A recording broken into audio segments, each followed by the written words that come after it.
They walked in with wonder in their eyes and hope in their hearts. But moments later, security walked them out like criminals. What no one knew: these twin boys weren't just any kids. And the next day, the truth would crash down like a thunderstorm, with not one, but two Rolls-Royces.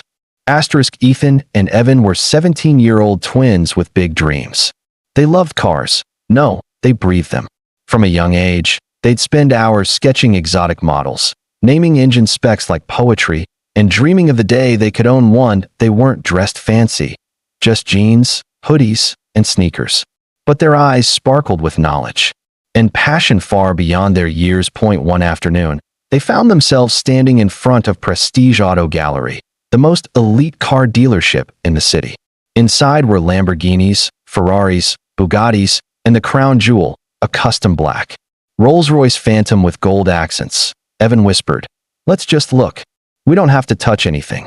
Ethan grinned. "It's open to the public, right?" They pushed open the glass doors, completely unaware they were about to be humiliated. Inside, the boys marveled at the machines.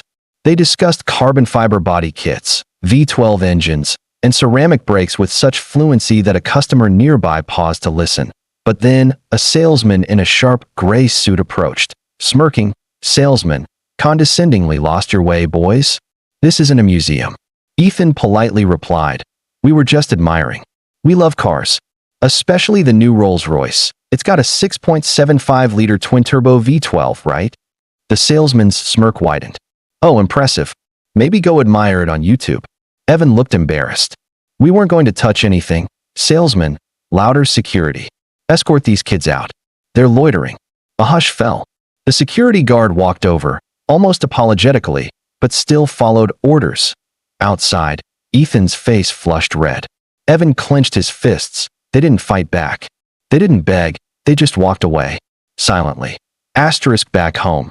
In a mansion hidden behind tall hedges and iron gates, the twins quietly made their way into the family study. Their father, Alexander Pierce, was on a call, towering, poised, and impeccably dressed at a tech mogul turned investor.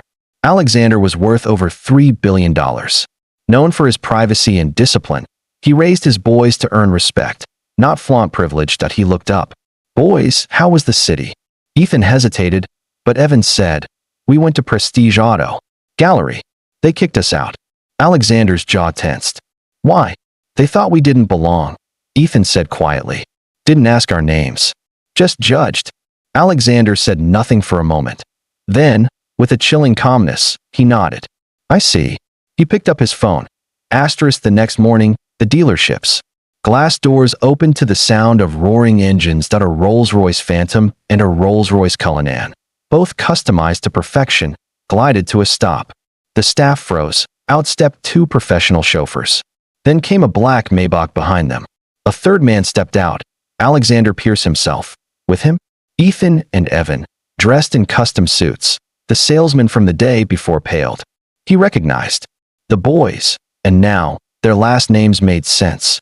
Alexander walked in, glancing around like a king in his court.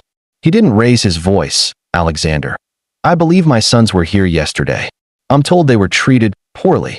The manager stumbled over words. "Mr. Pierce, we didn't."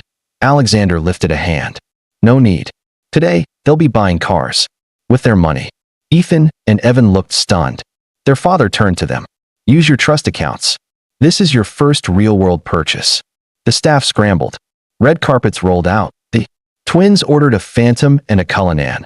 Paid in full. As they walked out, the same salesman opened the door, eyes cast downward. Evan leaned in, smiling politely. "Thanks for your service. Maybe next time, ask questions before judging." Later that evening, as the family sat in their home library, Alexander finally spoke about the event. "Alexander, boys, remember, money talks, but character speaks louder. You handled yourself with restraint. I'm proud." Ethan nodded. "We just didn't want to embarrass you." Alexander smiled. "No, you embarrassed them, without saying a word." They didn't shout. They didn't threaten. They didn't need to. Sometimes, the loudest message comes in the quietest moment. And sometimes, respect arrives in a Rolls-Royce.